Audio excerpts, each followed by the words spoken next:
Assalamualaikum warahmatullahi wabarakatuh. Perkenalkan, nama saya Siva Najibah. Di video ini saya akan menyampaikan ceramah yang berjudul Libatkan Allah di setiap kehidupan kita. Assalamualaikum warahmatullahi wabarakatuh. Innal hamdalillah nahmaduhu wa nasta'inuhu wa nastaghfiruhu wa na'udzu billahi min syururi anfusina wa min sayyiati a'malina. Man yahdihillahu fala mudhillalah wa man yudhlil fala hadiyalah. Asyhadu an la ilaha illallah wahdahu la syarikalah wa asyhadu anna Muhammadan abduhu wa rasuluhu amma ba'd. Puji dan syukur marilah kita panjatkan kehadirat Allah Subhanahu wa taala yang mana telah memberikan kesempatan kita untuk bisa berkumpul uh, di majelis yang berbahagia ini dengan keadaan sehat walafiat, dan tak lupa juga kita panjatkan uh, panjatkan sholawat kepada Nabi besar kita Nabi Muhammad SAW, karena beliaulah yang membawa kita dari zaman kegelapan ke zaman yang terang benderang, yaitu dinul Islam. Nah, tema kali ini adalah gimana sih cara kita melibatkan Allah di setiap kehidupan kita. Nah, kalau kita ditanya gimana sih caranya supaya kita tuh melibatkan Allah di setiap kehidupan kita, nah apakah dengan bismillah? Ya benar, bismillah itu adalah salah satu cara atau salah satu tanda bahwa kita itu telah melibatkan Allah di setiap kehidupan kita. Karena pada saat kita melakukan bismillah dengan menyebut nama Allah yang Maha Pengasih lagi Maha Penyayang, pada saat itu kan kita sedang mengingat Allah dan sedang memuji Allah. Nah, maka dari itu aktivitas itu jika kita awali dengan bismillah, insya Allah sesuatu itu tuh akan dipermudah oleh Allah, karena kita mengawalinya dengan bismillah, dan insya Allah sesuatu itu akan bernilai ibadah.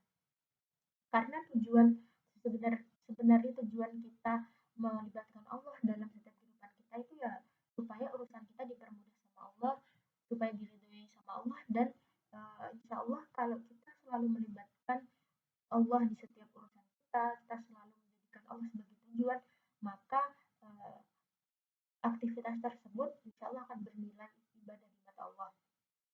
Nah, kita sering kan kayak kita tuh dibantu sama manusia, kita tuh ditolong sama manusia, itu udah sangat bersyukur banget karena ya manusia itu tuh telah memudahkan urusan kita kan. Nah, apalagi kalau ini tuh Allah yang turun langsung membantu kita gitu.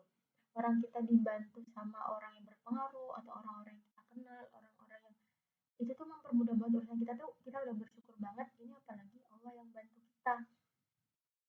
Nah, kita coba kita bayangin kalau Allah itu benar-benar turun tangan langsung untuk membantu kita dari kita bangun tidur sampai kita tidur lagi gitu.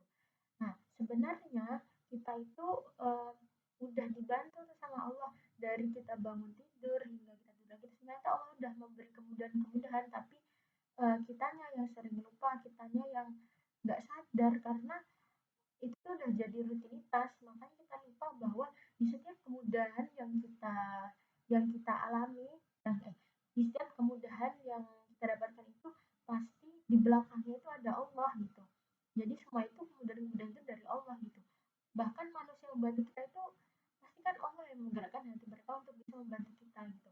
Jadi kalau kita melibatkan Allah, insya Allah kalau kita melibatkan Allah dalam setiap urusan kita menjadikan Allah tujuan pada urusan kita, insya Allah Allah akan memberikan keajaiban itu.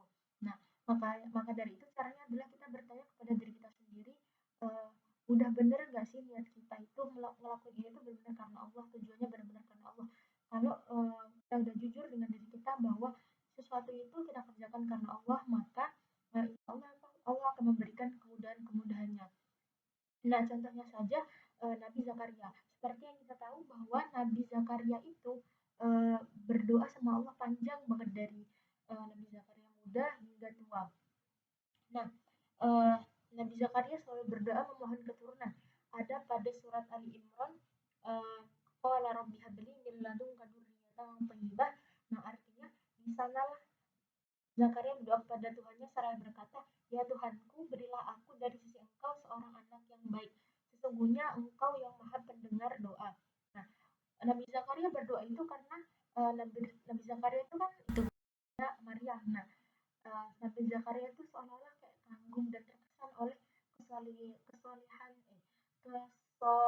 nah pokoknya Maryam tuh sangat solehah banget gitu.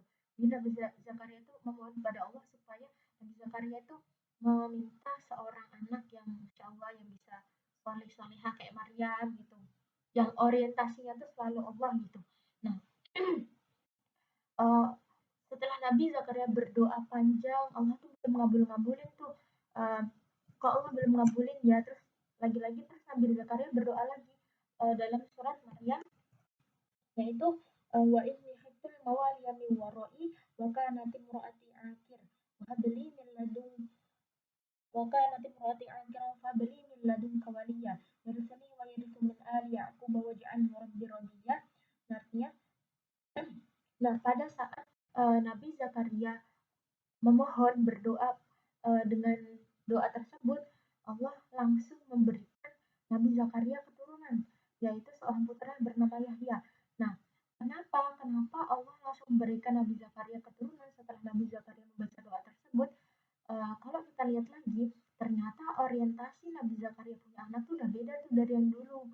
Nah, kalau dulu tuh ya pengen punya anak kayak Maryam yang solihah gitu ya. Pokoknya Masya Allah lah. Dan sekarang tuh Nabi Zakaria lebih khawatir.